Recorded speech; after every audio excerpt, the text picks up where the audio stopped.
നിങ്ങളുടെ ഇഷ്ട പരമ്പരകൾ എക്സ്ക്ലൂസീവായി സൺ നെക്സ്റ്റ് ആപ്പിലൂടെ തികച്ചും ഫ്രീ ആയി ഇപ്പോഴേ ആപ്പ് ഡൗൺലോഡ് ചെയ്യൂ. ഇനിയിപ്പോ എന്ത് ചെയ്യും ദേവേട്ട? എന്നോടാ ചോദിക്കാ എന്ത് ചെയ്യണമെന്ന്? ഓരോന്ന് ചെയ്ത് കൂട്ടുമ്പോ ആലോചിക്കണമായിരുന്നു. അങ്കിളെ, ആന്റിയെ കുറ്റപ്പെടുത്തണ്ട. ഞാനാ ഇതിനെല്ലാം കാരണക്കാരി.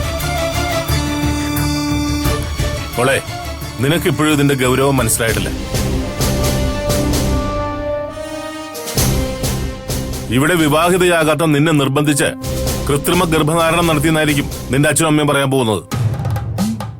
ഇതിൽ ഇക്കാര്യം വ്യക്തമാക്കിയിട്ടില്ലെന്നേ ഉള്ളൂ. സൂര്യ, ഇത് മറ്റാരും അറിയാൻ ഇടവരരുത്. എന്നാ പിന്നെ ആകെ നാണക്കേടാവും.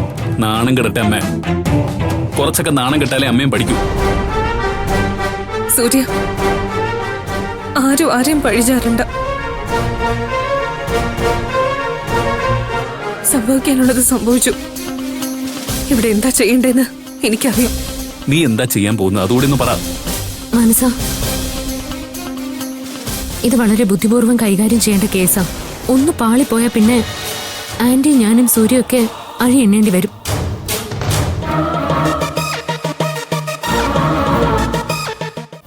അതേ മനസ്സ, വനിതാ കമ്മീഷൻ ഇടപെട്ട സ്ഥിതിക്ക് അവർ അതിവേഗ വിചാരണയിലൂടെ വിധിന്യായം നടത്തും.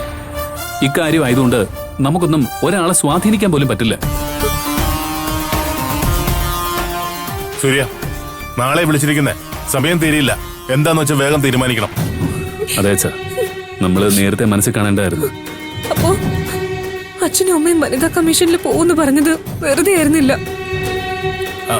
സൂര്യ, നമ്മുടെ അഡ്വക്കേറ്റ് പ്രിൻസിനെ പോയിട്ട് പെട്ടെന്ന് കാണാൻ നോക്ക്. എല്ലാ കാര്യങ്ങളും വ്യക്തമായിട്ട് സംസാരിക്കേ. ശരി അച്ഛാ. എന്തൊക്കെ കംപ്ലൈന്റ് പറഞ്ഞിട്ടുണ്ടെന്നുള്ളത് നോട്ട് ചെയ്തിട്ടുണ്ടല്ലോ അല്ലേ? മോളെ,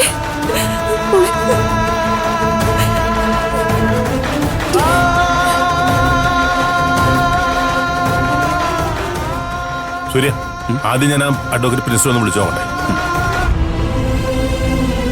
ഭാവന,